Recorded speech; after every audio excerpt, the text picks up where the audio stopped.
want live right in your sight, in your sight, in the God's eye, me want live right. Walk where you want me to walk.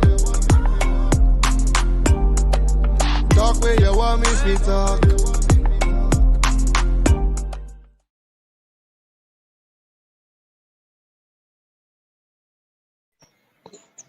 Hi guys. Hello. Good afternoon, everyone. Good afternoon, Candace. Good afternoon, Mateela Scott. Guys, we are so sorry for the little late start. We do apologize for the technical difficulties, but we made it. Yeah, we made it. We made it. So how the weather treat you today, Candace? You let real play up with my internet. So having a little shakiness, but it was okay for the most part. I seen the cloud guys in my gallery, and so I give my gallery disclaimer. I'm in the gallery, if you hear any strange noises, I do apologize. How do you want to treat you? You get I'm good Sunday enough. No Sunday nap. Sunday nap starting to be past for me. I don't really take naps on a Sunday anymore. I don't take naps on a whole anymore. Adulting, you call that? Yeah, Adulting. girl. Adulting. But my internet was giving a lot of trouble today as well. Mm-hmm. I was praying and hoping that by the time we start today, it would be well. It really wasn't. Right. So I had to do a little bit of ratchet there. So I hope the ratchet holds through the discussion. Well, as you all would have seen in the flyer for today's episode, we are discussing ideas and moving ideas from just ideas into reality. So we're talking to all of you who are people with brilliant ideas for business and you're probably not sure where to start, how to start, if to start at all. And as you guys know, here at WTT, we one second, all of us, yeah.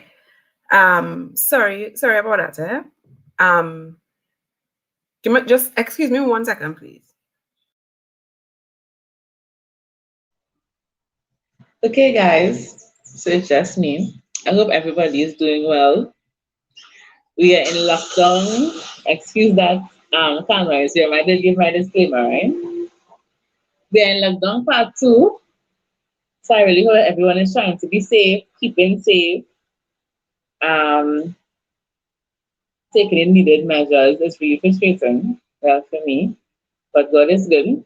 At my church, we have this little slogan, Jesus does all things well. So even in the midst of this pandemic, and as we see the numbers continue to rise, as we see people people continue to die. I mean, even not even in Trinidad, but like even in India, the things are really, really bad. We're really trusting God that His plan and His purpose will prevail. And we will do the necessary and keep ourselves safe, obey the laws of the land, and we really trust God that all will be well. Perfect timing, Mateela. I was giving a whole speech about Jesus does all things well in COVID-19. Am I greeted? Right. So, sorry about that. That was a curve, very unexpected, but I'm back. What was I saying? Oh, I I don't was know. saying, I was right. So I was talking about the topic for today and where we coming from. So we're talking about ideas, we're talking about business, we're talking about moving, your ideas from just being ideas into something practical, into reality, whether it be that you have an idea and you're not sure if it will work or you're a little bit fearful. That's what we're discussing today. I mean, in the last 2 episodes, we'd have spoken with my brother and we'd have focused more on people who probably were on a career path. We spoke about managing curves and all those kinds of things. And I mean, it falls in here as well. And today we have a guest who's a friend to both Candace and I. Number of you watching will know him. Some of you may not. He's been a friend of mine for a very, very long time. A very, very long time. I know him very well. His formal training and stuff is in the whole business arena. I'll just leave it very broad as that. But in addition to his formal training, he's very, very passionate about business and business development and that kind of thing. So without what's the way they put it? Without further ado, we will invite our friend Kwesi into the fold to discuss today's topic. Good afternoon. Hear your voice. You want to hear me? Yeah, we're hearing you. How you doing? I have some internet problems now, so I'm just making sure. Are you cool? Right. Everything. Yeah, the internet was a problem for lots of people today. But anyway, So before we start to discuss and talk about what we want to chat about today, you want to tell us a little bit about yourself relative to the discussion for today? I would like to be placed on the spot. Myself in terms of what exactly? Today's topic, business, what you studied, where your passions lie, and that kind of thing. Okay, so let me give you a story. Everybody always asks, why I like entrepreneurship, why I think entrepreneurship is cool, right? And all of these different things around entrepreneurship. And I always give them a story. Remember when I was in second year, one of my really good friends, in second year, I think around those times we had like Street Fighter and like Mortal Kombat, but it was more Street Fighter on the Super Nintendo, right? And his dad was one of the few people, I believe, around that time who had access to a printer, right? So he used to go home and get the printouts of like Ryu and Ken and them, those kind of people. And in primary school, I don't know if it's the same thing now, given the advancement and inclusion of technology, but in those days, your coloring was your ranking. So if you could color a real, well, at least in my school, right? If you could color a real bad Ryu or a real bad Ken or something, you on top the game. So I don't know if he found that to be, if he realized that was him being an entrepreneur, but he saw an opportunity, because here's what used to happen. If I recall, among the whole class, everybody else used to get $5, and that friend and myself, we used to get like 50 cents to spend, right? So I mean, 50 cents and you're reaching to school 1 hour before. So by the time you finish playing more, then your money done, right? Or your money finished, right? So he used to get his printouts. His dad would print it and he'd bring it back to school and sell each printing for like 25 cents now, right? So he spotted an opportunity, and then he used access to his resources, and then he created an income for himself, right? And then now, so throughout the day and as time go along, he would be selling these things, and then he would be selling these things, and he had more than $5 to spend now. So he's the top dog in the school because he had the most money. Everybody getting $5 a year, kind of $10 from selling color paper for people to color and all kind of things. So behind like all of my different entrepreneurial journeys from when I actually stepped out to be an entrepreneur, starting Funables and all of those kind of things, I always keep that story behind, in terms of having the ability to spot opportunity, right? And even if I expand on that story, when we reach like standard one, at that time, gummy bears and gummy worms were the real thing, right?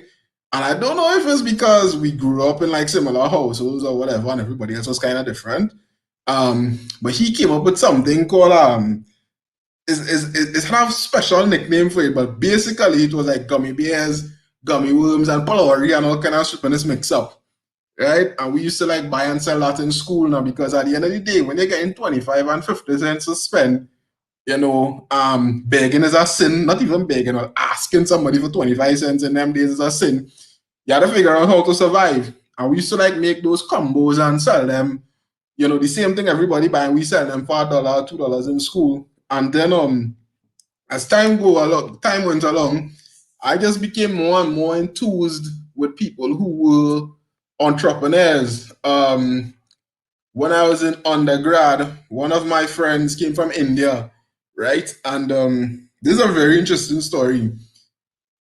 But to fast forward, none of the people I'm talking about today are currently entrepreneurs, right? But they just, I don't know, they just impacted me in terms of the ability to spot opportunity to further on get involved in becoming an entrepreneur.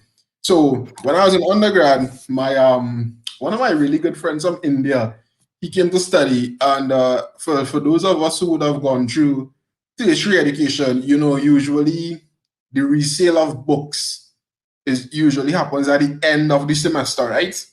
But how the book market usually work is they would open it at, let's say, the semester ending in April. They would open it in March, but nobody would sell the books because at that time people still studying for exams, right? So my friend from January, February, March, he'll be studying, and sell his book for the highest value as soon as the book sale open. And then I figured out, so one day when we became friends, I asked him, you know, like why he used to do that. And then he went on to explain, look, his parents don't have money for him to spend, or you know, like for him to live during school.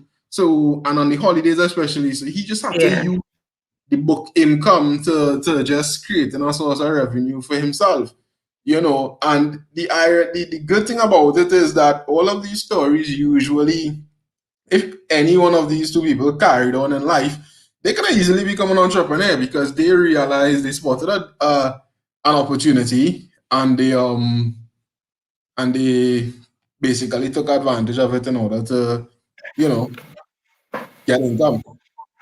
That will take me to the first question I have, which might be a very basic or elementary question generally. But a lot of the times when there are a lot of people holding themselves out or giving themselves the label of being an entrepreneur, right? Mm-hmm. But growing up, you know, entrepreneur is sort of a trending term in more recent times than it was before. So Yeah. earlier on in growing up and coming up, you know, anybody you see doing their own thing is a businessman, right, Candace? Is that like everybody, is a businessman. So, but now you have the introduction of this new moniker of an entrepreneur, and I'm not.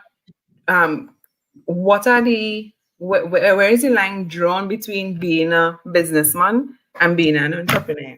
So I mean, if you go back to the days of maybe the dinosaur era or whatever you believe in, this would have been a discussion then. It's a discussion now, and it will be a discussion further on, right? It all depends on the school of thought. Some people will say on one end, a small business owner is somebody who would like oversee a small shop that has consistent income to take care of their immediate family or something like that. And then on the flip side, they may say an entrepreneur is somebody who, you know, they take a very high level of risk, and to an extent they may include they take a high level of risk, and they may include a certain level of innovation into their business, right? From where I sit, I kind of believe the two of them cross paths. To be a successful businessman, you still have a level of, you still have to be equipped with an entrepreneurial mindset. And to be a successful entrepreneur, you still have to have a level of business acumen. So I sort of don't take the part in trying to define which one is which. At the end of the day, there's a small shop out by me that, you know, I've been living in that area for about 20, 21, 28 years, right? And that shop has survived all the other shops that I've ever come around and started. And when you look at it, so is he an entrepreneur? For sure, because he somehow understands the immediate market that allows him. He serves the immediate market that allows him to remain open. Is he a businessman? Of course he is. So I think, you know, in this whole entrepreneurial and business topic, if I be very frank, people call themselves entrepreneur because it's the trending thing. It sounds cool, right? But the reality of it is it's sort of intertwined and almost one and the same. Right. Um, this brings me to another question. So, sorry. So, is it that people will start a business or something, in your opinion, just for money, Yeah. just to fill that financial void? Or is it that people sometimes start businesses because they have a passion for something or they have a skill that they want to share with the world? So, like, what do you think is the driving force? No, do you think money is the only driving force for entrepreneur slash businessman?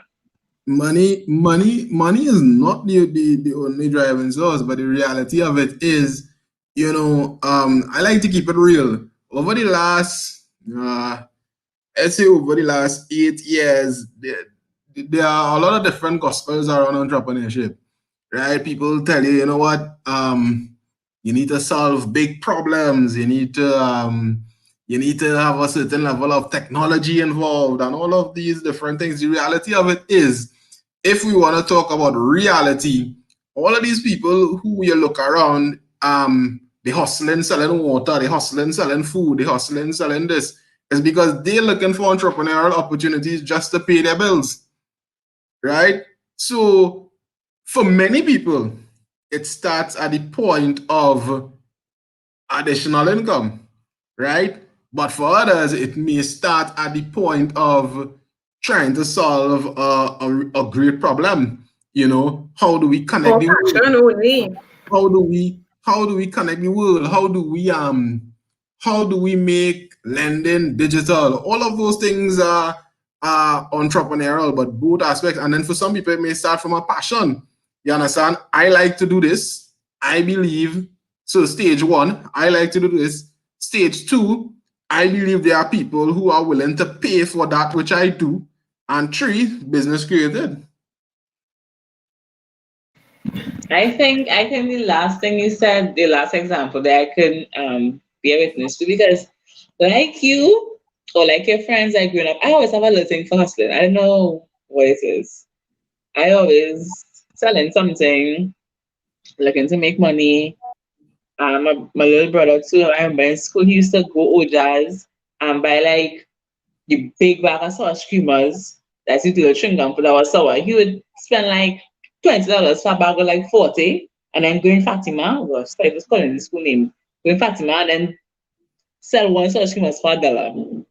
Like he used to make real money. He used to let mother make anchor and then mommy would bag it out thinking, he gonna say and give you friends he selling them for like $5, $6. So I could understand that. So that was him. That's my brother. Right? He used to do that because he just legit wants to make money. I, on the other hand, the last example you gave, I like to write. Really like to write. Really enjoy writing. And then last year with COVID, time on my hands, I was like, wait, I probably do something with it.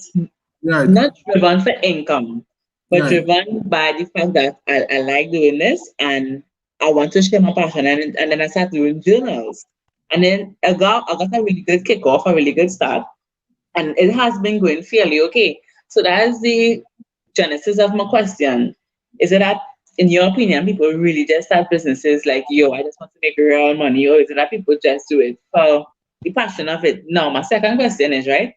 Do you think that someone like me who does it for the passion of it, that we don't put in as much work as people who doing it for the money?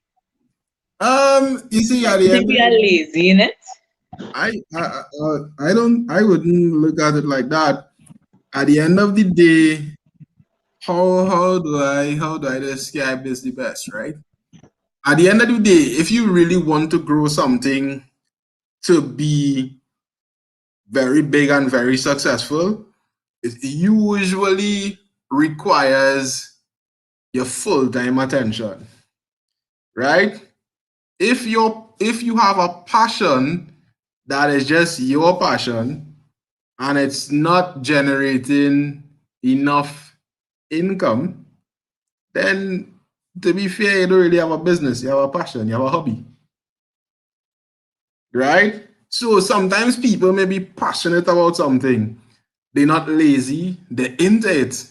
But when you really look at what it is they're offering or what it is they're doing, it doesn't make commercial sense. And then they spend time, years, trying to generate some kind of revenue or scale or grow this passion, but the market just isn't there.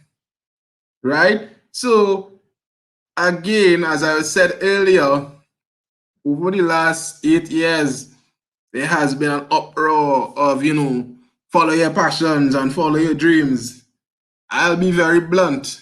I'm not saying to be hungry for the money, but you need to follow the money. It has to make commercial sense. You understand? And sometimes as in entrepreneurial discussions, we try to separate solving a problem and or delivering a good business or a good service or adding value to something where you see a gap and the aspect of money, right? Because somehow we kind of think once we start to talk about money, it denies what we're really trying to accomplish. But the reality of it is that when you're running a business has expenses, right? A business you have people to pay, you have investments to make. So it must generate some sort of revenue. So it must make financial sense, right? If you have a business idea that's a passion and you have parents and uncles with a few $1 billion sitting down that you could just play with this passion for years until it starts generating some money, then I'm really happy for you, right? But in the real world, for many entrepreneurs, it all comes down to, the ability to start positively generating income. Right. That makes a lot of sense. And on the basis of that is where plenty of people need to contextualize what they do and what they offer, right? So, for example, you might come up with this really good invention, right? It's potentially the invention to solve high fever, right? But it requires 15, 20 years of research. You have 3 children. You have a family. You have to live. How all of this going to happen, right? And even if it's not something as drastic as being an inventor, it could be any other business, right? It has to make, you could have how much passion, you could really it could be, it could eventually be something that makes good business sense. But, as an entrepreneur, we always have to look at short term and long term. Short term, long term is where we want to go. You understand? You want the business to do X, Y, and Z. You want to solve transport. You want to solve whatever the case is. You want to have 10,000 people reading your journals, all of those kind of things. But to get to that point, you need to look at, what the next 3 months looking like. If the next 3 months you're not in a place of financial stability, you can't think properly to produce more journals. You understand? Yeah. So I just it has to be balanced. Right. Yeah. So I just wanted to jump in here a little bit because it's the question or the comment I have is really somewhere in where you guys were talking all the time. And that's that sometimes people may have ideas and they question themselves as to whether it's business worthy or not, right? Which is kind of what Kwesi was just addressing. And it seems to me, if I have to summarize what you all would have discussed, is that first of all, you spoke about opportunity. So I kind of rolling back a lot. I made a little small note. You spoke about opportunity. You spoke about innovation, right? And we're talking about ideas, right? And as Candace's question would have gone, so sometimes somebody may have a business idea based on an opportunity that they have seen, or they may have an idea based on a passion. So I have 2 questions, one comment and one kind of question coming out of that is that for persons who have an idea, I guess they need to figure out or they need to determine at the point of having the idea whether they are if it's an opportunity to make money, that it is something that makes economic sense, financial sense. It's something that they're able to sustain And two, even if money is not the goal and is more of a passion, in either instance, you need to know what you hope to achieve at the end of the activity before you even step out. Right. Right? And two is to people who have ideas, right? Because you spoke about innovation. So people who might have a business idea, but when they look out to market, they realize that there are a lot of people already operating in that space. Is that a deterrent given your concept of economic viability? Okay, so let me answer the first question, right? So there are all of these things we use. We having this conversation on StreamYard. I would have received the link on WhatsApp. Before WhatsApp, it had Facebook, all of these kind of things, right? If you look at let's look at WhatsApp, for example.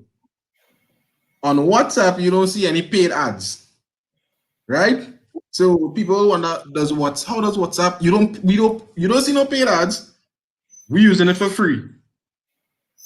So how is this thing surviving? Right? So the reason where I'm going is when you start a business, you always have to understand the context of the market.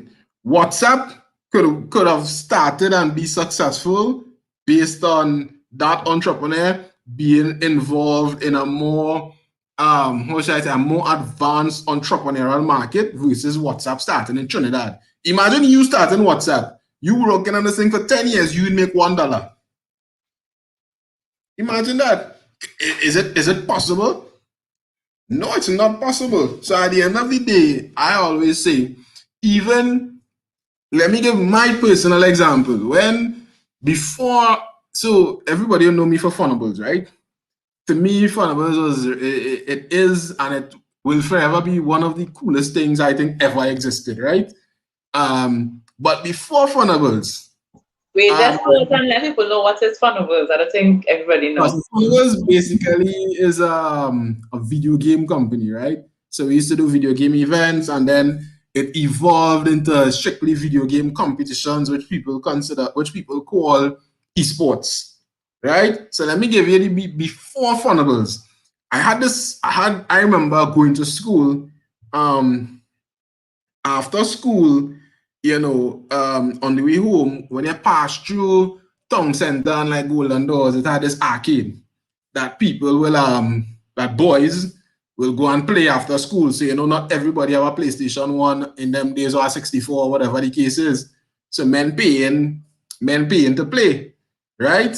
So that was in, let's say, 2001, 2002, around there. In about 2011, I was involved with my uncle. He started this thing called Delirium, which was a video game lounge, right? So, everybody playing games, so the market big.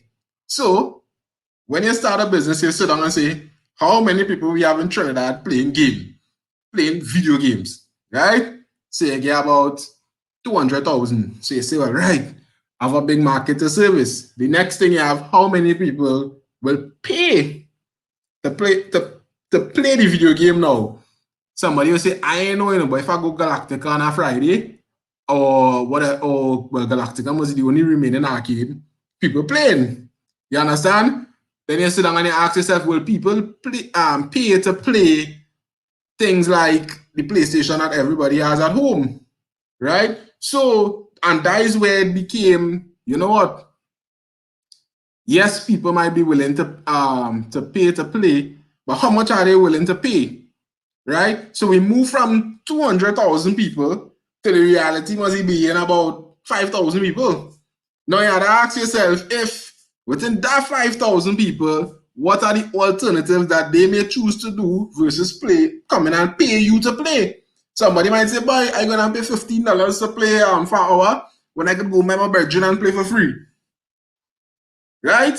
So the business now started from the big excitement of saying, yes, boy, all these people playing game, and it will be an area for people to come and play with each other. People like to socialize and all of them kind of things. Boom, business starts. and then it stopped.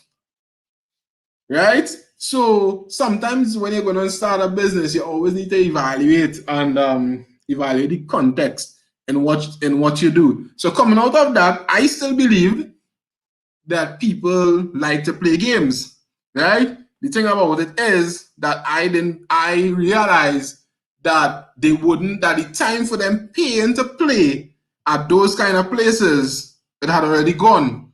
So I came up with the idea and say, you know what? I'm going to carry the game to them. So I started looking at all these events and I say, well, boy, we're going to go, when you go, it's only bouncy castle, bouncy castle, bouncy castle. But at the end of the day, I know people let's play video games. So what if at all of these events, we start to offer video games? And then now the video games start to pick up. The video games. So we're doing that for a couple of years. Things going good. Now, other competitors started latch on to it. So when it used to be, you could get paid a little $5,000 a gig, 2 hours, you're good. Somebody come in and say, here what? I giving you 10 chairs, warmers, burners, and 3 TV screens to play video games too. You understand? So the market started shift. So people saying, wait now. So people started to say, wait now, why you gonna pay Kwesi now to come and have a booth when the man who doing the whole event giving me this for free? So at that point in time, I started saying, you know what? We had to go into video game competition. Right? So you see where the model started. It started from fixed mobile competition. So we reach competition now. It started to go good. Everybody talking, yeah, boy, we know this thing big, we know this thing big. But when you look at it, and you look at it in Trinidad and Tobago, you say, well, boy, we know plenty of people play online.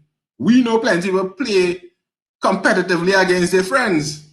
But what we realized is that market wasn't big enough in terms of how much we pay to play to win something. Right? So that market now started going a particular way, and boom, COVID. Right? But I gave the example to show you that the business evolved, but when it reached the point of it being the competitive gaming, if you want any newspaper, you would see, yeah, boy, competitive gaming, everybody talking about it. But in the context of our local market, it's not the same, right? So I give that story to say, when you start a business, sometimes you have to understand that the value of the business could only go as far as how much the market allows, even if you're super passionate and even if you know that it works and it is a very good business. You just have to accept the reality, right? I can read on papers, Red Bull International give 200 million for video gamers. In Trinidad, they don't think about 2 cans of Red Bull free. I mean, no, people, why I give that story is to show the context in terms of the differences in markets now. No, but that's a very good point you raised, though, because a lot of people have very good ideas and tend to just run out on the good idea without doing proper market research, testing the temperature of the market and seeing what the market actually really is ready for and prepared for.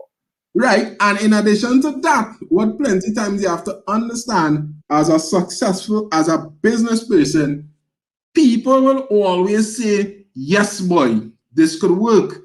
Yes, boy, I like this. Yes, boy, we want to do this. But what it comes down to, are they willing to invest? Right? Which means they come in on the back end and they invest and give you support for the business, or they willing to give you a sale. Right? So with real passion, everybody know it working, but it has to come down. It all comes down to the finances. If Kwesi now was in the USA, he could have been dealing with Red Bull, he got 100 million, so he doing the same thing for free, working. Everybody saying, yeah, boy, ting. And now it comes to the point with plenty of entrepreneurs. Sometimes when you reach that point, you will say, boy, Amazon ain't good enough, you know? Because entrepreneurship is a mental thing. emotional things. You understand? Because remember, this is like your baby. This is something you it's like a child. You're growing it up. You want to see it successful. All of those kind of things. But no matter how much you try, right? If the market doesn't receive it now, and you don't have the capital for whenever the market is ready to receive it, then take your exit or go somewhere else. It's just the reality. Right? And sometimes as entrepreneurs, this is where it kind of comes in ticklish with the whole example of it being a child, because, it could be, because sometimes when the child reach 18 and the child start to make their own decisions, right? You can't feel no how as a parent because the child know how to make their own decision, and it's the same thing with a business. Sometimes the market make a decision for your business. You had to accept it. That's real important. Like you make a lot of things just kind of land nice and settle in front there. We have 2 questions from the community. Before I put them up though, but let me answer on if somebody else is doing it. I mean, right. at the end of the day, I always say, your business is yours. Everybody, if I walk through Trinity Mall, about 20 different shoe stores, right? If I go in a store, I seen Solo, Fanta, Buster, and everybody living nice, right? So at the end of the day, sometimes even if a market is ultra competitive, it shouldn't stop you from entering if you believe that you will come in and add some level of competitive advantage that may make people like you. And you have to figure out when you're entering, what is that thing that you offer that will keep people to follow you in modern terms, but more importantly, people to service your business or use your services or purchase items from you. Yeah, and that answer just ties back to something Mark said in a previous episode. I can't remember exactly how he coined it. I don't know if Candace remembers, but it was about it wasn't your own value or your own something, but definitely. Because plenty times people start businesses, and again, we could now go back to why you start. Somebody will say, boy, I realize I see my virgin or I see an ex doing it and they're making real money, so you want to get a play. You understand what I'm saying? That is where you need to separate if it's a business or it's a hustler. Right? Because that ain't not business. You seeing money and you just want peace. You ain't talking finance here, you're talking the ability to grab money. That's 2 completely different things. You hustling. You ain't talking about generating revenue and building a business. You see that money grab. Right? So plenty people see those things. You understand? And they try to run in. They say, hey, let me go and get a dip in the sauce. And when they reach in, they realize, wait now, I ain't have no differentiator. Wait now, how come? And in Trinidad, our quote unquote private sector as a way of if somebody doing something successfully and they have 1 branch, they feel the way to come and be better is 20 branches. Right? And then it doesn't work. And when it doesn't work now, the market thinks that the product is unsuccessful. No, that person who entered just entered in a way that the market didn't receive. Right? The market makes the decisions for any entrepreneur. You could be how good, your product could be the best. Right? A few years ago, McDonald's came to Trinidad. Right? It wasn't even, let me give you the most recent example. When Royal Castle started coming out with these mobile cards, everybody must be saying, boy, why they have a branch? Lo and behold, Destiny or something maybe had it.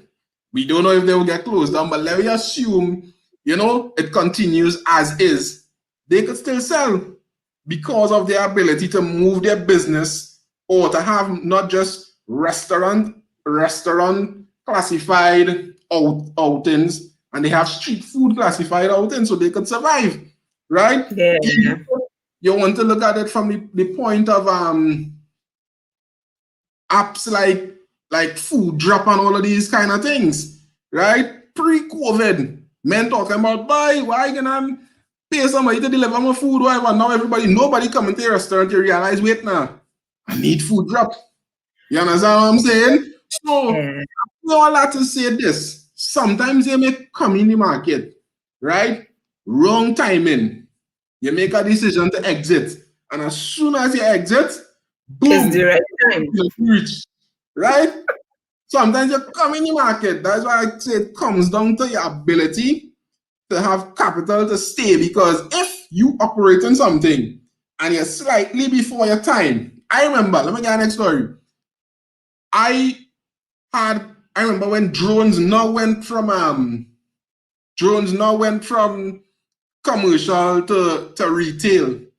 I get this drone flying with I think I had an iPhone 4 or something what was flying with. I can tell you how long ago this was. Right? Real bad. Them days now people saying, wait, what is that, boy? Right? When I flying it, hey, ting. No, when you realize at that point in time, it was just about people saying and being, whoa, what is that? I never see that. You understand? If my focus had stayed there for a few years, again, right? Getting people to know more about drones and all of these kind of things. When drones became as big as they are now, I would have been controlling most of the sales in terms of people knowing me for that. But at that point in time, it was A, just a fad, and 2, everybody's like, whoa, how much you pay for that? So much money, boy, I don't want it. Right? So entrepreneurship is something that people always, I don't know, boy, it's a weird thing. You have to understand that your survival as an entrepreneur is determined by so many different things now. I think I don't know if to call it, not just, I think looking at it, let's look like how people always say, oh, remember Mark Zuckerberg, drop out of high school, whatever. It seems like in mainstream, it makes it seems that like entrepreneurship is just, you had to have a good idea. I want to have a good idea and people willing to pay. That's the recipe for success as an entrepreneur. But as you're talking, you realize and there's a whole lot of consideration, a whole lot of markers, a whole lot of testing, a lot of research, and a lot of stuff that has to go into pitching and starting off a proper and sustainable business. But as we are at that point, we have 2 questions. I think we could just drop them in one time. So you see it properly? Yeah. All right. Yeah. I mean, you hear how I look at it, right? But let's just read the question just in case there are people who listening but can't see. So the question is, should someone get into business about something they see as an opportunity, but it is not a passion? No. As I was about to say, it has 2 ways. The opportunity. Once the opportunity is not the money grab, you're safe. Right? That's how I look at it. Because at the end of the day, right? When you look at these big global businesses like Walmart and you really feel they're so passionate about providing the lowest cost goods to people. I mean, they might say that, but at the end of the day, it all comes down to opportunity, and this thing is money. It may have started as a passion, right? But the passion was like, a little 5% of the opportunity, right? So to me, sometimes people get stuck on, it must be a passion. Dude, I mean, if you spot an opportunity and you just put your mind to it, eventually you might start liking it. But at the end of the day, for you, it might just be an opportunity. Might just be an opportunity to take advantage of an opportunity you saw, if you understand what I mean. Yeah, definitely. I understand. So, and I just have one little point to what Kwesi was saying, right? Because I realized that with me and my journals, right? Because I would have mentioned earlier, I started off because I like writing and that's my little passion. But when you're doing journals and thing, and I realized, big boy, my journals, instead they were expected it to sell, you feel some type of way. And I feel some type of ways because it's more on passion now, like you want to earn a little dollar off of it. So I think eventually it has to, it's where the opportunity and passion will eventually have to meet up. Like it can't be solely passion alone, because if you're really into it, it will want to make some money. Like I would love to meet somebody who just, as Kwesi was saying, probably have like uncles, I think, who billionaires and not really bothering you now. But I think eventually, even though it's a passion, the dollar will count eventually. Yeah, Sooner and than later. even if you start by seeing the opportunity, you realize, you know what, I could dip my hand in this, right? For you wanting to dip your hand in this without clearly knowing that your returns are guaranteed, you would have a level of connectivity to it. You understand? Meaning you have a little bit of interest. You Yeah, understand? and I think You as have a Kwesi little bit of said, interest, which could then spark the growth and it could be your connection to the opportunity. You know? We always have passion as though it's something like passion is this big, deep word that to go from your head to your big toe and all kind of thing. I mean, you could just, you simply like it and that is about it. yeah, man. And as you said earlier, the reality of the situation is for most of us, we can't drive any business on passion only because we enrich space yet economically where we could just say, well, yeah, I just doing something off a plain passion. God is good and all of that, but the reality is we still had to get money to pay Digicel. We still had to pay our mortgage. We still had to, so as much passion as we might have, you can't let passion be the driver here. Opportunity at this stage where most of us are at, opportunity has to be the driver. We Opportunity. It has reached. we Yeah. we are not fortunate to be in a country which allows businesses to grow via passion. It doesn't have, and that's a deeper topic. We don't have the necessary ecosystem which is Yeah. needed for somebody Yeah. to, see an opportunity or trying to solve a big problem because they're passionate about solving the problem. We don't have those kind of support systems. So for us, you understand what I'm saying? Even if let me give you a classic example. If you go to school in a US college where the reality is, you will meet people who will come and say, well, boy, I believe in your journals, Candace. I'm going to help you print for sweat equity, right? Meaning, when you start to make money, Give me something. This is mine, right? In Trinidad, somebody never was exposed to that. So they're saying, here, Candace, I have X, Y, and Z, or they might be young like you, and their parents telling them, so you ain't working. You understand? So all of them kind of things, is it all comes down to context. If the context, if you want to be a successful entrepreneur, the first thing is understand the context of your market. Yeah. Everything else can come after. Definitely. Awesome. So we have another question here. So it's, how would you recommend balancing between wanting to start a business while working for a company or organization yourself? And the person already says, well, that's Mark from our last guest. He's really enjoying the discussion. So this is a serious one, though. This is a heavy and a serious This one is a real serious question. because first things first, we all know right now in our particular context in Trinidad and Tobago and probably elsewhere, man's can't just up and leave the job saying you're going to be an entrepreneur. For reasons we just say, you have to pay Digicel, you have to send your children to school, you have to pay bills. And then you can't leave your job, but your salary not enough. So you want to do something. And a lot of the times you can't get the time to work 8 to 4 and then pursue your dream. So how this working? How? I will tell you risk it for the biscuit, but anyways, not everybody can risk it for the biscuit, right? And nobody can risk it for the biscuit. Okay, so some of the famous guys who do exist in worlds that different to ours, they would say, you know what? If you really want it, pack up your bags from your job and disappear. Right? Go behind it. My thing is, I have learned personally, you could really want it, but make sure you have maybe a little 2 years of savings. That because you see, we always start business with the hope that tomorrow it's gonna get big. You understand? Sometimes tomorrow for Mateela might be 3 years for Kwesi. Right? So for me, from my experience, what I learned is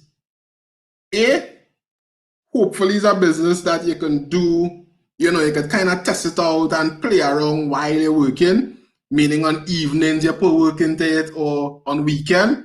And then at that point in time where you believe you're at a position financially to take the risk, go behind it, right?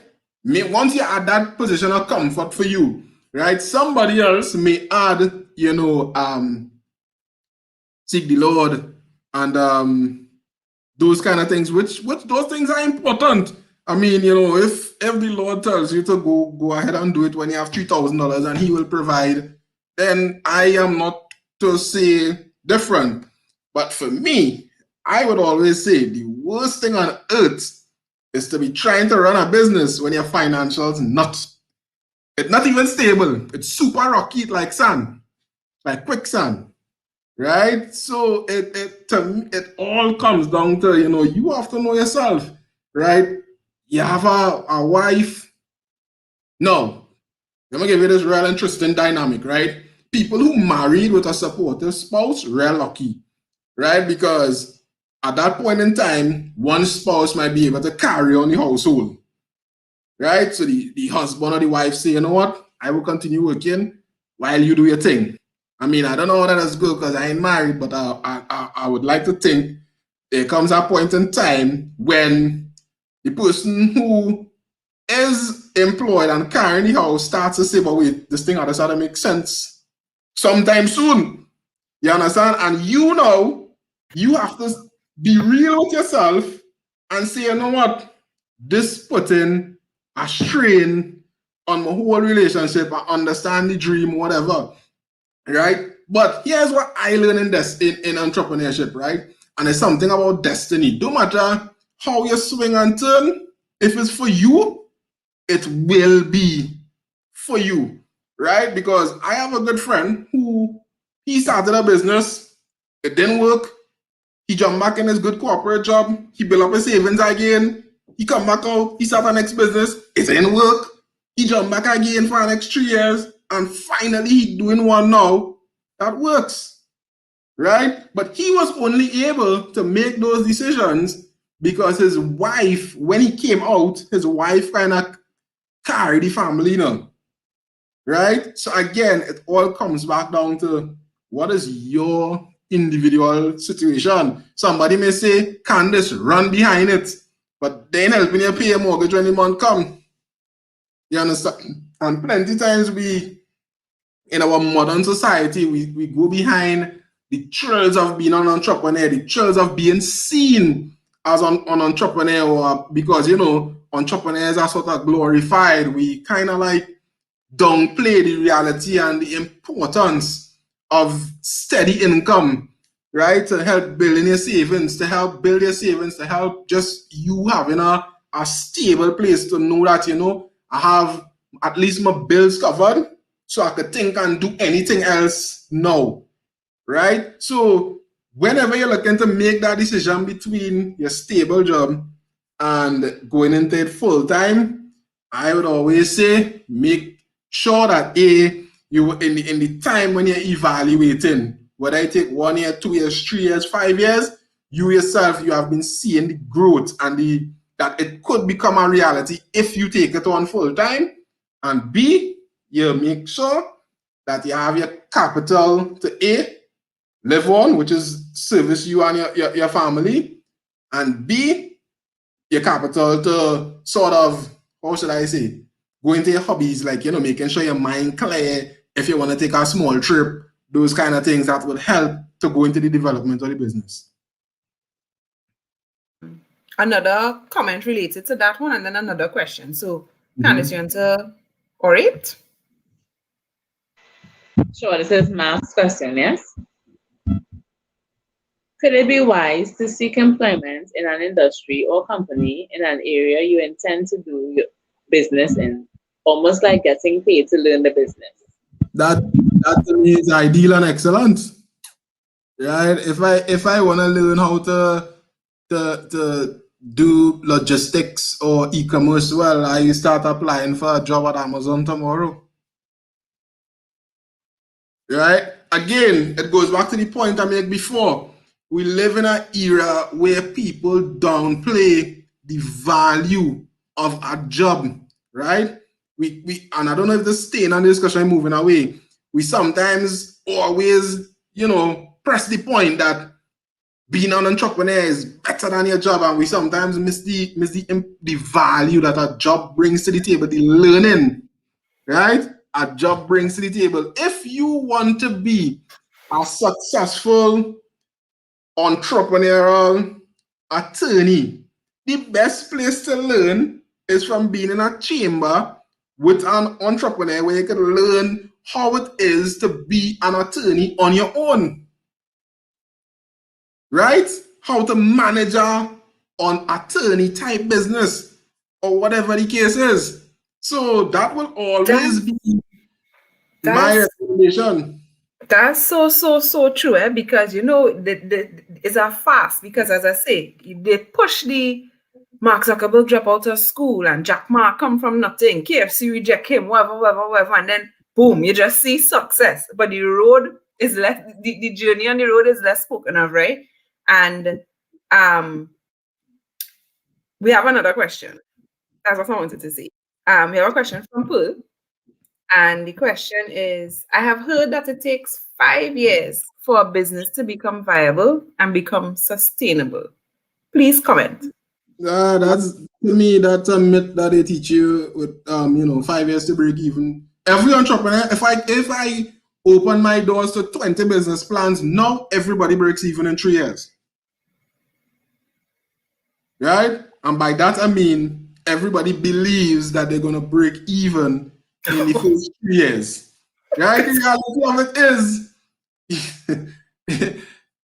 these big businesses like Amazon and all of these things is more than a decade before they break even. Right? Or 2 decades, because that is just the nature sometimes of the business. Or we could start an event business. First time we do the event, we're profitable one time. Right? And that's just how it goes. If you buying and selling mangoes, right? At the end of the day, if you buy 20 mangoes and you sell all 20, and the project was successful. So sometimes I think we mustn't limit ourselves to these theories, in terms of how long it will take to break even, how long, before you pay dividend and all of those things, because it all depends on A, the business you're in, and B, how you manage your business, and C, which will be under B, the decisions you make in terms of how you reinvest into the business or how you grow the business. So my answer to that is no. Then I have another thing that I think you just addressed as well. Risk, right? Because first of all, you have a lot of people, their sole passion or their sole reason, their sole driver for getting into business is because I don't want to work for nobody, right? I don't want to work for nobody, right? So you kind of cover that aspect just now.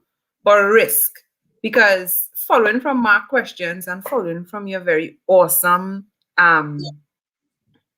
responses, right? You have this risk of starting because, okay, as we already established, all of us operating in a specific context where we don't have no big safety net finance-wise to take a risk and fail and fall back, right? So a lot of people in wanting to start a business, whether it's a food truck, whether it's Candace and her journals, whether it's anything, even you and your video gaming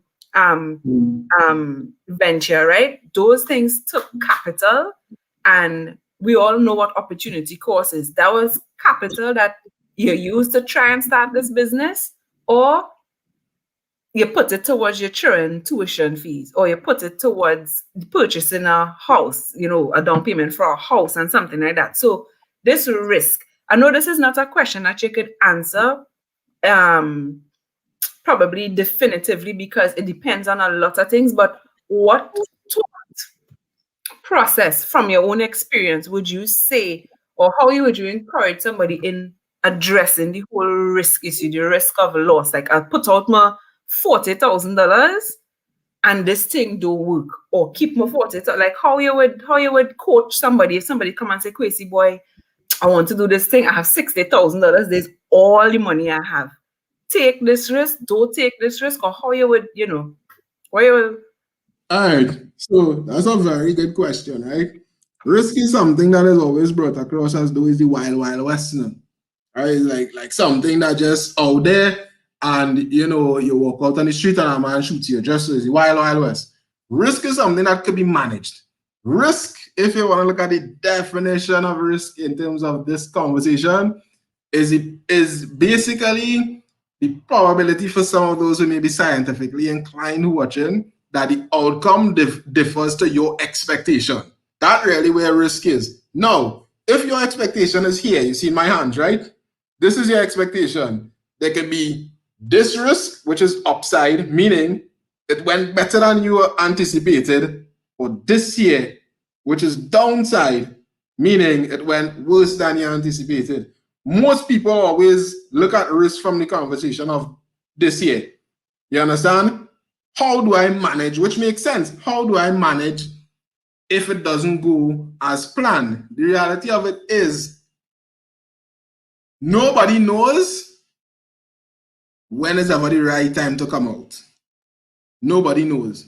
But what I will say is, if I earn my last $60,000 and I know I have a mortgage and car loan to pay for $20,000, I'm making sure, unfortunately, my idea could only take $30,000. That is me. We have to be real. You understand? All of these theories about people living their last and let me be real. We living in a real world, right? Measure your risk, measure your risk and measure your opportunity as well. You understand what I'm saying? You might become a hero by your $60,000 and you get through. But at the same time, you have the same probability of becoming a villain. Meaning, you're paying $60,000 and it all goes wrong. Right? When you could choose to say, you know what? I'm only going to do 30. Nothing is wrong by saying, yeah, boy, I'm only going to do 30, you know. You understand? Because at the end of the day, an entrepreneur, right? If you look at all the successful entrepreneurs, you have to be able to manage your resources, right? How do you manage the $60,000 that I have now? And in addition to managing it, I need to be responsible, right? And plenty times, again, we get caught up. Even when I just started my journey, I was kind of, you know, now experimenting. You feel that you have to give your all. Yeah, giving your all is giving your all, but it not because you have $60,000 and you put $35,000 means that you didn't give your all. You give your all, which you could have done at that point in time. Yeah. So you're saying you just need to calculate your risk. Risk is that's what I'm saying. Measured, calculated. Make sure and make your decisions. Now everything is not going to go perfectly and well all the time, all of those kind of things. But when it doesn't go as planned, right? You lick your wounds and you either go back and accumulate more savings and try again, right?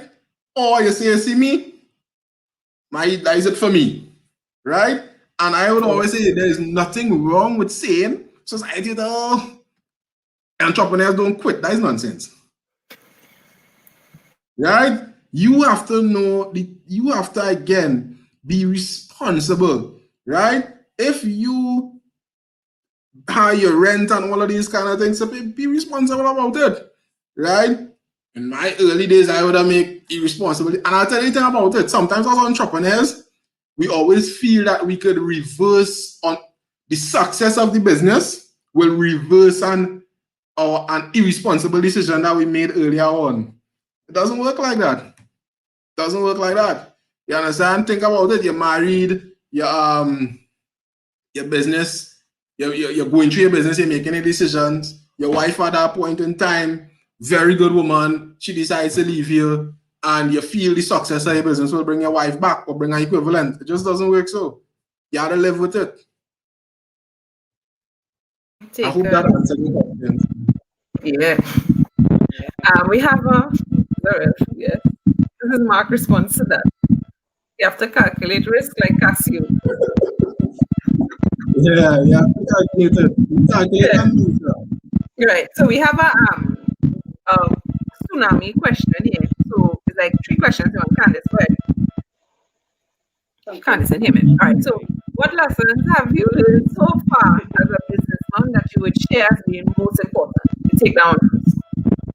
Okay, when to let go, right? When to let go, and when to separate your emotions from the business that you're involved in. Somebody has on like a farm or something. I think Candace had a mute. A fan? Yeah. Hello?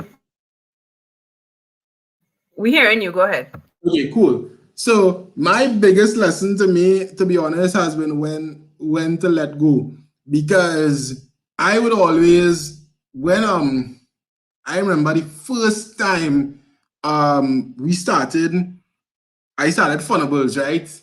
The logo, I think I still had the logo in my room, was something that we put together at night at my home.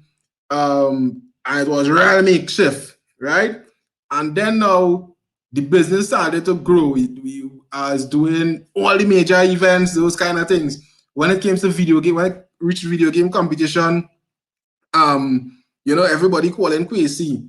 But at that same time, I started realizing that, this thing is good, but it's just not the right time. It's just not for this market. The market doesn't have the scale, right? And it came to until I accepted that and take away my emotion and say, you know what, Kwesi, you have to still pat yourself on the back from looking at the growth when you just started to where it reached now, right? And saying, you know what, it doesn't make you bad. It doesn't make you a loser or anything like that. It shows that you are responsible and that you have grown a business from point 1 to point 2. And if you wanted to grow to point 3, you have to either migrate or something. And if you're not willing to make that decision, you say, well, okay, the business lifetime in this context or this iteration has ended, right?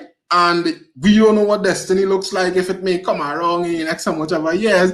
But you also have to, I give you that example to say that my lesson is knowing when to release yourself from the emotions attached to the business and still pat yourself on your back. As entrepreneurs, sometimes we don't pat ourselves on our backs because you just want to go more, and this thing of success you just want to go behind it, right? Nobody could come and tell me, right, that Funables and all of its iteration was unsuccessful. Nobody could tell me that. You understand what I'm saying? But what I can say is, when I look at the market in which we were operating in, and this is not a cop-out to say, people will say you should have figured it out. Well, okay, fine, you go and figure it out. You understand? But when you look at the context of the market, it just isn't there. And that is the reality. And I am not, Jeff Bezos to have, or Bill Gates to have X amount of money. And even with that amount of money, it wouldn't make sense because the market just isn't there, right? And that's my first lesson. That's one of my main lessons. Right. And Pat's question was, what would you do different, if anything? As an entrepreneur, I think in the early years, I made some, going behind the passion and wanting the business to be successful. I made some decisions that I should not have made in terms of it coming at an opportunity cost of the stability of a job and all of those kind of things. And I think if I ever had to do it again, I would become more calculated in terms of making that step. Okay, I really had a part. What did you do that worked well? Be a good salesman, I guess. So my whole thing with I remember when I look at the number of events we started doing, and in terms of the large scale, everybody will ask me, boy, Kwesi, how come you get that? And it's something I learned when I was going to school looking for a job.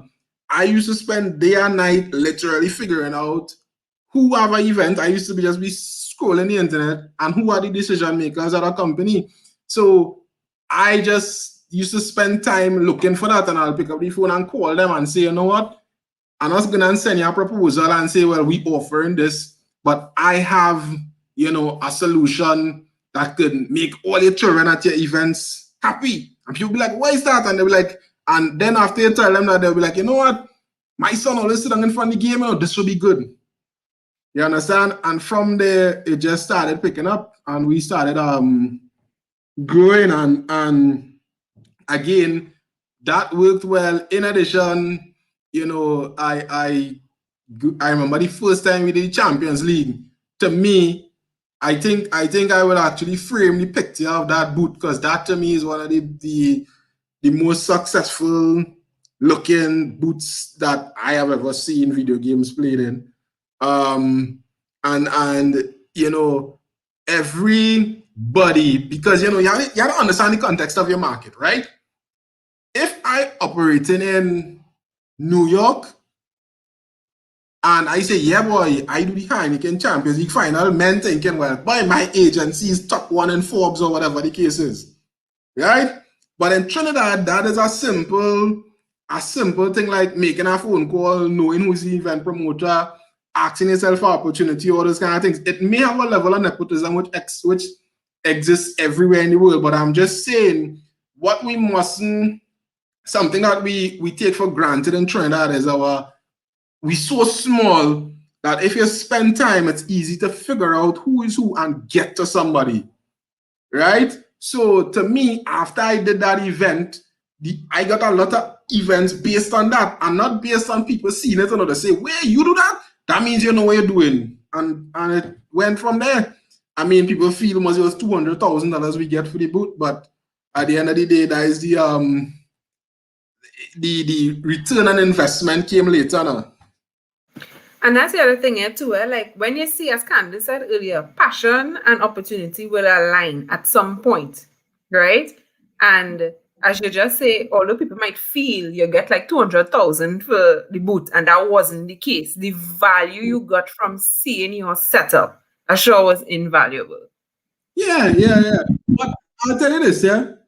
In my current iteration, right? We one of my main projects is a e-commerce store, right? And this is a plug, www.mytfshop.com, right? So awesome. Right. So it to me is it's almost just like Amazon. And if you look at it, I was never into retail. You understand what I'm saying? I never saw myself heading this kind of project. You understand? But my ability to see the opportunity, to see this thing, to say, wait now, this thing could be big just like Amazon. People could be reading about us all over the Caribbean. We doing one-day delivery, drone flying, all kind of thing. That now ignite my entrepreneurial spirit together with the seeing that opportunity ignited my passion. So people feel why I was always into retail. I never know nothing about running a store.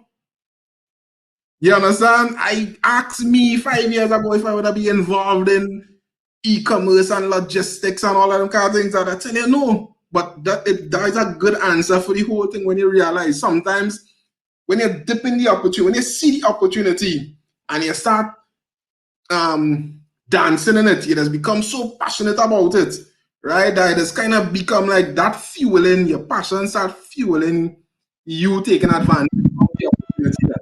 Yeah, because earlier on you were saying something similar to that, to the extent of you just being proud of yourself. And if nobody else is proud of you, if nobody else probably say Funables was a failure, you know to yourself that you put your best foot forward and you content with what you did, not even content, like very pleased with yourself. And I only last I started off with the journal aspect of my business, but there's this great sense of fulfillment that comes with your product coming with you knowing that you put your best foot forward at the time. Of course, there's always room for improvement, but there's just this great sense of fulfillment. And I think, yes, I'm driven by passion. Yes, I want to get the best income that I can. Yes, I want all my journals to sell off. Yes, I want to continue to get innovative ideas. But at the end of the day, there's something that is also driving me is me knowing that I'm getting this great sense of fulfillment and purpose. And for me, that beats anything. Because if you ask me, Candace, what's something you're real proud about in your years of living so far on Earth? My children also probably be like the top two. Yeah. Right? Yeah. So that's something that I never paid attention to until you just say it, and it's so true. That fulfillment you really get out of taking the risk, opening a business, it's worth it. Yeah, and as I say, entrepreneurship could be you doing your own thing, or it could be you being an entrepreneur within your organization, right? Because where I am now, when you look at all the different projects, it's basically entrepreneurship. You understand? You start from zero and you grow it to one, right? So, but from 0 to 1, it has 0.01, 0.02, and all of them kind of things, right? So again, sometimes, and I keep stressing on this, we want to be entrepreneurs, right? We may be exposed to something right now that testing our entrepreneurial mindset, but we're just not taking advantage of it. It could be something in your office, it could be something in your house, it could be something in your church, it could be something in your community. But you're so blinded by it had to be me doing something for myself. You understand? That we don't realize. When I sit down and think about how much of an entrepreneur I am, my journey into entrepreneurship, boom, I used to sell gummy bears, right? But I didn't know if that was entrepreneurship or hustling, right? But it was something like a business. Boom, now in Form 3, I living in the East, right? And I used to travel, and I discovered this cell phone place called Bridge Lals. I had a friend in Tobago, so I don't know if at that point in time, no offense to Tobago, and he was the only man with a cell phone in Tobago, but he used to come and check me, and we used to sell cell phones to Tobago, right? But where it really ignited my ability to hunt and to spot opportunities was when I started looking for a job, right? Finishing school, and how I used to sit down and dress in a suit every day. People used to be like, "You're going to work?" Yeah, man, I'm going to work. This time I go in and try and figure out if the security in company X going to allow me to go and see somebody. You understand what I'm saying? But all of that comes back, that same mindset, right? I took it. Boom, when I started Fundables, in terms of looking for how you see who is who, how you spot opportunity, how you go behind something. Now in my current iteration, the same mindset, right? So I give that to say, look at where it started for me. It didn't start from me dropping out of my business school and saying, you know what, there is it, or me having a meeting with some big entrepreneur and he light up a flame, right? It may start so for some people, but I am just saying that don't underestimate where you are now, and that entrepreneurship is more a mindset. That's a mindset that you don't know where it starts, but just be open to it. Yeah, I want to say, this is the last formal scheduled episode with a guest, right? And this point that Kwesi just made about not underestimating where you are now is something that we heard in each and every episode from the beginning to now. From creating a vision board, Caroline spoke about it. From time management with Tamara, she spoke about starting where you are, assessing where you are. Mark spoke a lot about it, as in not underestimating, and we come upon it again that, we really need to adjust our perspectives. A lot of the times we might be so focused on where we want to be that we're not paying attention to where we are now, and we're not seeing the opportunity to learn, the opportunity to critique yourself a little bit. What am I doing wrong? What am I not doing well? Just be here now. Yes, have your mind on where you want to go, but enjoy the now for the good, the bad, the ugly, and whatever is in front of you, because every step of the way is giving you some value for tomorrow. Every today is giving you something for tomorrow, and it's very important, I think, for us to address our minds accordingly. So I have no more questions. I don't know if Candace has any questions. I'm not seeing any more questions on the on the chat. If Candace doesn't have any questions, my last question or whatever for Kwesi will just be his final thoughts. Like, given, you would have been in the stage where you were an entrepreneur, and now as you would have shared, you're in a particular space where you're not necessarily entrepreneuring for yourself, but you're still putting in entrepreneurial spirit and capabilities to work, and what your final thoughts would be to share with the community in terms of that whole journey, because that's like a full circle. And let us know what's up next for you. If Candace has no question. Candace, you good? Yeah, I don't have any more questions. I have some comments, but I think I'll make it after you share. Yeah, I mean, you're mute. Your mic muted. Before he goes, Mark reminded us about mic drop and suggested a word. I will wait until that time. This is going to be ridiculous, but for me, as I would always say, being an entrepreneur isn't easy, nor is it anything glamorous. We always see the end product for most people. We see them with a nice life. We see all of these things, but the reality of it is entrepreneurship.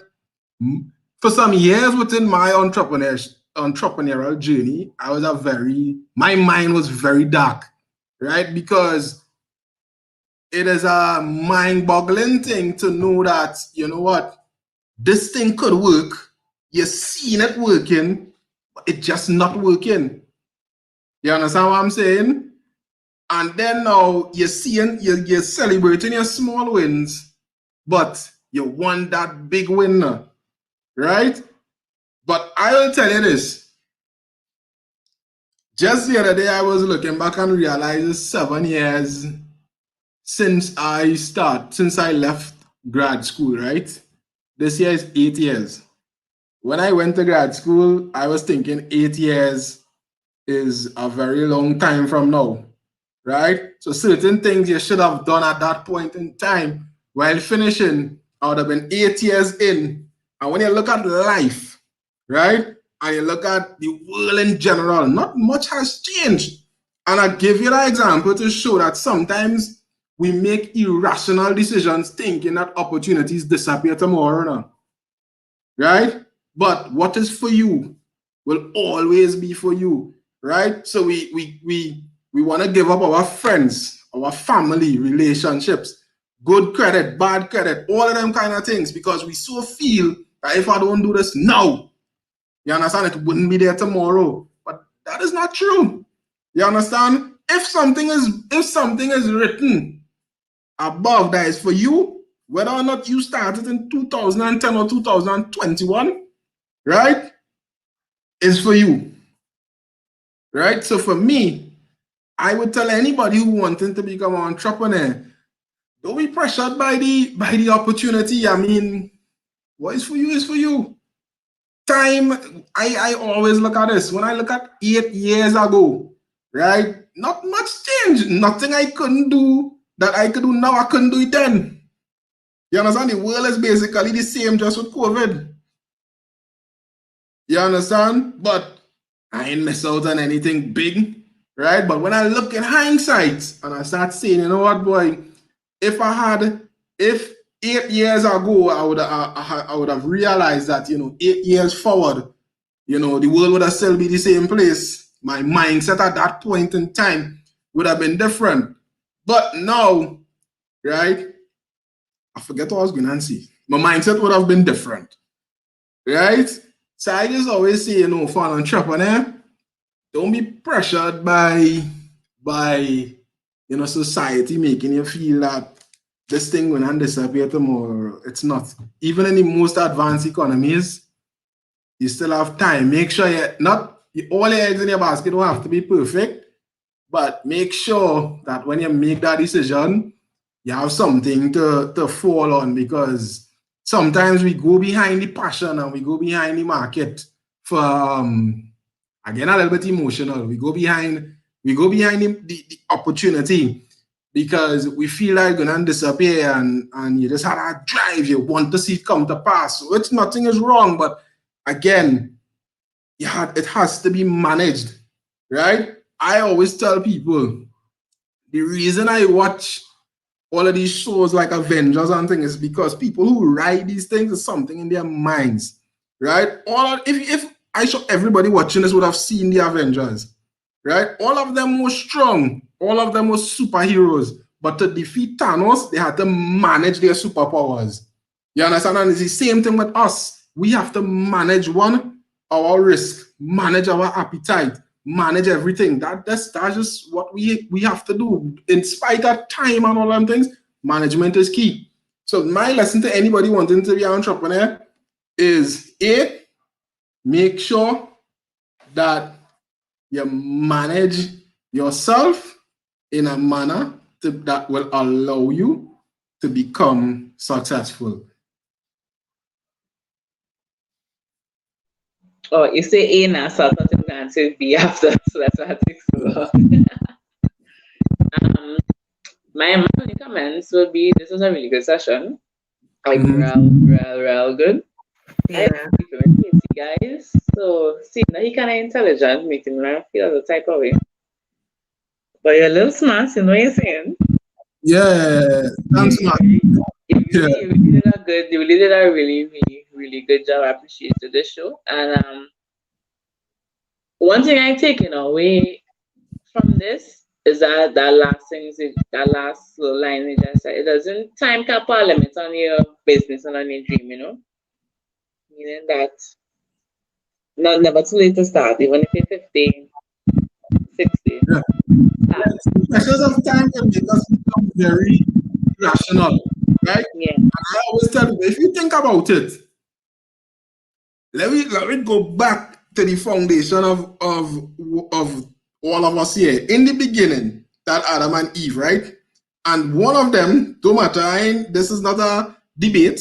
I see Mateela face thing. I'm just about to say, right, that however you want to swing it in terms of who the serpent spoke to, that person was pressured to make a decision at that point in time, which was irrational. Right? So I am saying at the end of the day, sometimes we allow situations, whether they're good or bad, to pressure us now, boy. For me, becoming an entrepreneur, yes, I wanted to become, but you know, the thrill and the thirst to become a successful entrepreneur, I close my eye to every other thing. Right? And when I sit back, even when I reach the point of maturity in releasing myself from the emotions of the business, and I look at now and I look at all them other things, I started telling myself, way boy Kwesi, you know, I say 8 years ago, right, to now, nothing, life relatively the same, the world is still the same.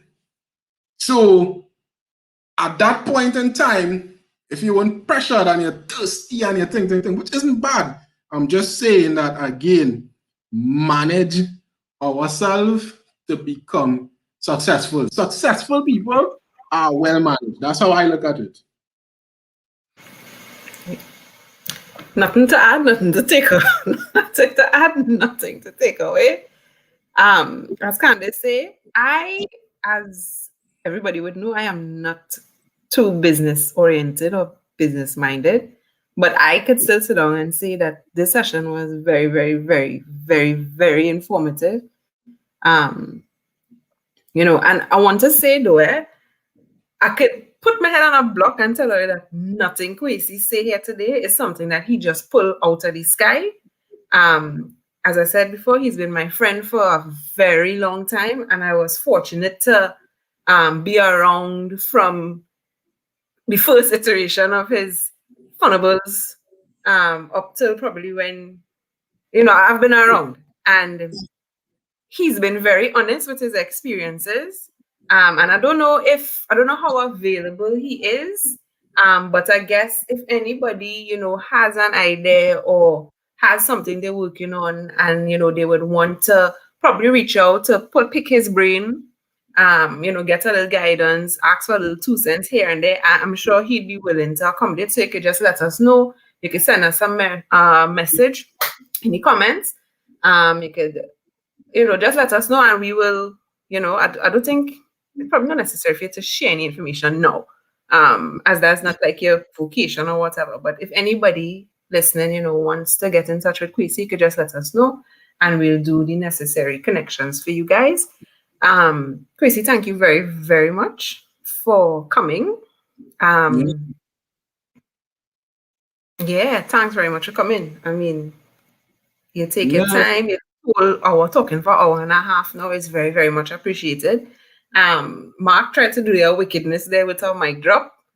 You know how the mic drops work because you've been a part of WTT from this side of things before. I'm trying to find it just to show you because I ain't going to give you the word. I don't know if Candace does have a word in mind to give you. But Mark wanted you to do a mic drop with this word.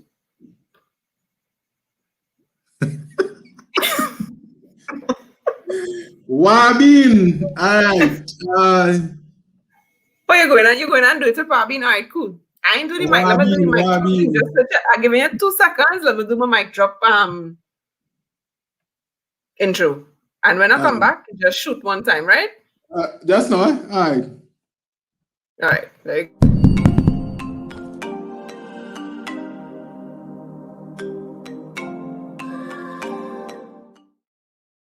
Let's see if this makes sense. Okay, so I'm going quick. So sometimes as entrepreneurs, we are so busy and thirsty for our success that we become like wabin in a river. Everybody just moving towards this thing called success. And on that way, you don't see the big sharks or you don't see the other beautiful fishes now. You become just another statistic, another wabin in the river because you're just busy chasing your success. Good. That's good. That's really good. That was awesome. That was awesome. Well, boy, and look, we have a special comment here. Yeah, mommy. And then we have Alicia Philip. Very informative session. Oh, get on already. Great session. Yeah, so, I mean, boy, thank you so very much. It was awesome. It was great having you here. And we wish you all the best in all your endeavors. And hope to have you back sometime soon. So, yeah, so what's next? I was trying to figure out what you mean by what's next in terms of... like just generally, if you have a next business opportunity up your sleeve that you're waiting to jump out, if you're, I don't know. No, I mean, in my current iteration, I have a lot of things going on that allows me to fulfill my purpose. And I mean to carry on the show, but I say, you see, when I give that story about time, right? And I look on where I always saw myself being now, in terms of who I want to be. Sometimes we really don't know what our journey is, but God has a way of just taking you zigzag all over the place, and boom, you start realizing, wait now, boy, this is lining up exactly with who I want to become and my purpose now. So I say all of that to say that, for me, where I am, I've been extremely fortunate, to be given portfolios of that includes things that I always wanted to do, right? But on the way to getting here, and this may not be the end. We don't know where the end is. You understand? But as I say, on the route to getting here, and I look at all the different things that I have done, you start seeing how you will just be preparing yourself now. You understand what I'm saying? And an important thing that I learned over the last couple of years is that sometimes we all want a big opportunity, but then we get a small opportunity and we don't manage it properly, right? And then you'll get a next opportunity and you don't manage it properly. But when and then God keeps going to say, you know what, Kwesi, opportunity shines for you or something. So I say all of that to say that my next move is just wherever the Lord sees it fit. I mean, so shall it be. But in that time, I am just fortunate to be to be exposed and to be involved in things that line up with what I know my purpose is, and in terms of where I would have always wanted to be now. Yeah, man, real good stuff. Just gems after gems, eh? So yeah, I mean, nothing to add, nothing to take away again. Thanks Yeah, again for man. being here. You know, you've done well for yourself, and I know you'll continue to do well. God is good. And I mean, we just look forward to continue to see all the great things that you will do. Yeah. And that you remember us, the people, you know, when you reach. I know I have to share this one. Then the last thing. Then the last thing, right? When I look at, okay, the reality of entrepreneurship for most of us is something we call generational wealth, right? And what I mean by generational wealth is the ability to start something today and it pass on to your generations now. When I look at these successful people and those that I am exposed to now, what is the key thing for that? It's beyond hard work and beyond all of these different things is making sure you plant your seed in the right place. And by seed, I mean man and woman, right? Because that is very important. And I think a lot of young entrepreneurs, especially, and I think even in the church, that's something we need to start talking more about, right? That you know, you might be brilliant, but if you meet somebody who you decide to take as husband or wife and they don't bring that complement of skills or complement of being into who you are, then when you are matched, it wouldn't really facilitate generational wealth as you would want it to be because the seed might be off, right? And the next thing is that the importance of family when you're building anything now, right? So I just say, you know, that is something I realized over the last couple of months, how critical it is to have your family foundation and understanding the value of your seed to carry on generational wealth. Because I could become rich today, but if I don't understand, you know, the importance of bringing up a good family and the importance of having a good wife, then all my riches, it potentially wouldn't go along.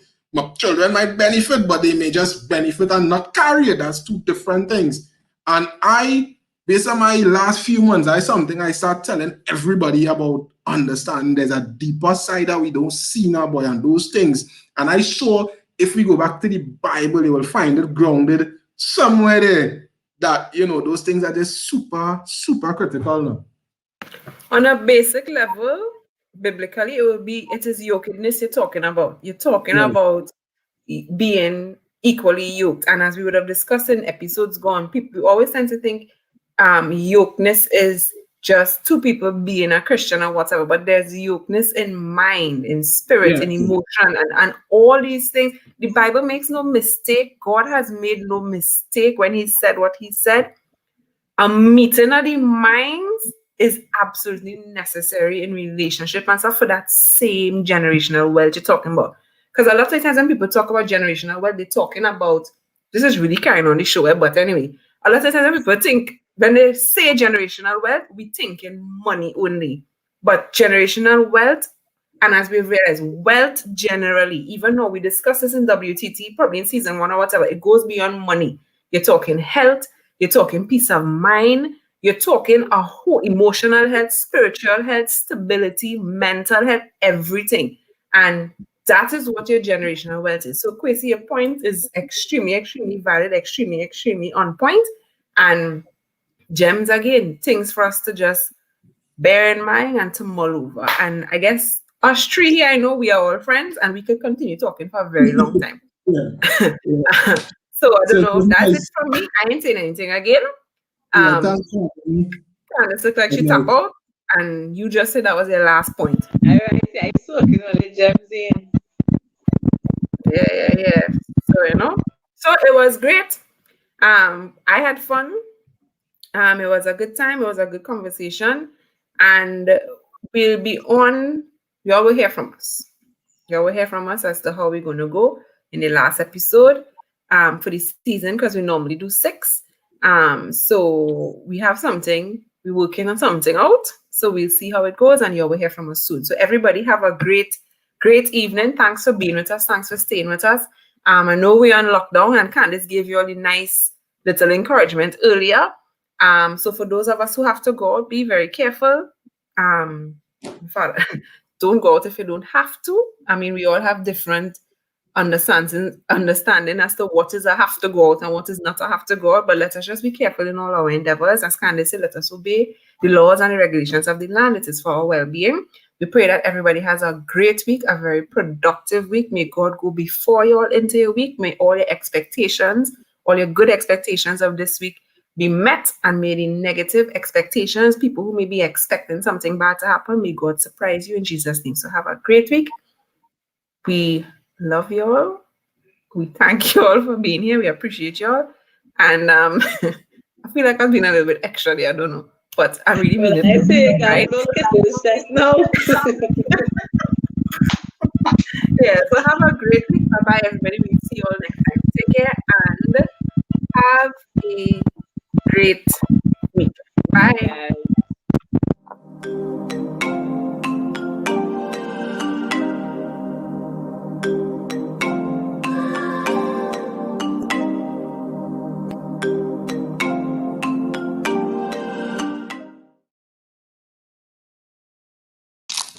Bye.